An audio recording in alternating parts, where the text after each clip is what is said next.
Inside UGC's new Equity Rules 2026, key provisions Supreme Court triggered and the student protest in January 2026, the University Grants Commission, India's statutory higher education regulator, introduced the Promotion of Equity in Higher Education Institution Regulations 2026.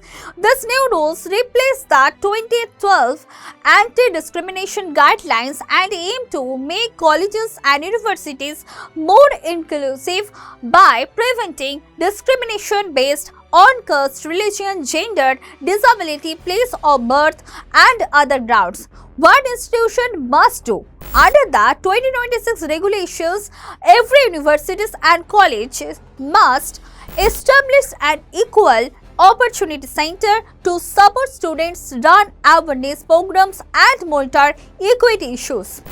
From an equity committee with mandatory representation from SC, ST, OBC communities, women and persons with disabilities among students or faculty.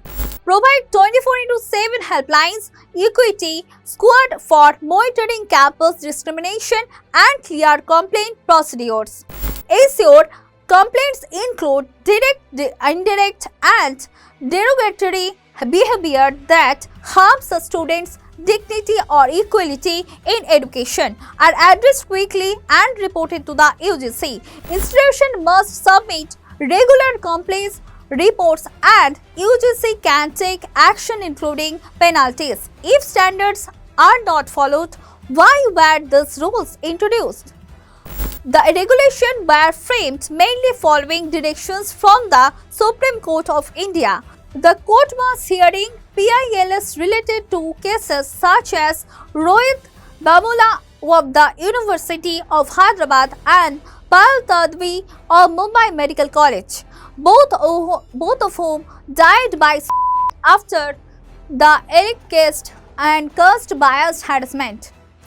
The court identified gaps in the 2012 guidelines and asked the UGC to create the stronger framework within a fixed timeline.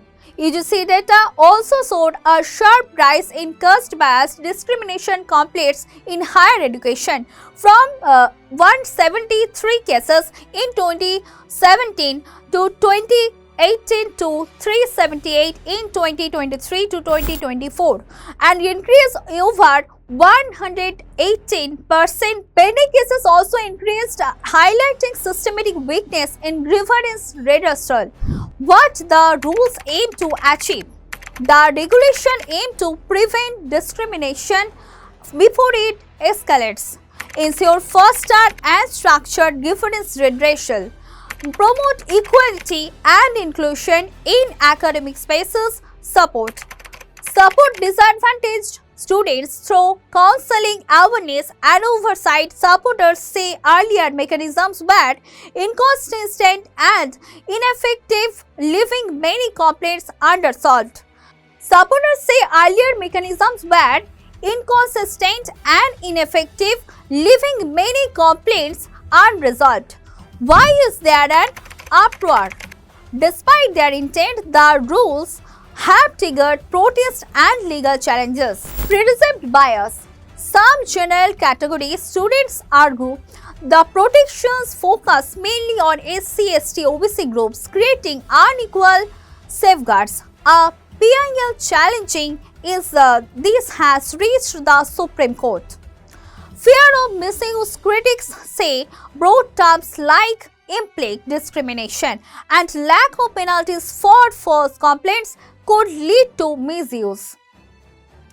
Administrative pressure, tight timelines and monitoring structures are seen as burdensome and potentially creating tension on campuses. Political backlash. Protests have occurred at UGC headquarters and universities with public figures openly opposing the rules. The regulations are in force, but protests and court challenges continue.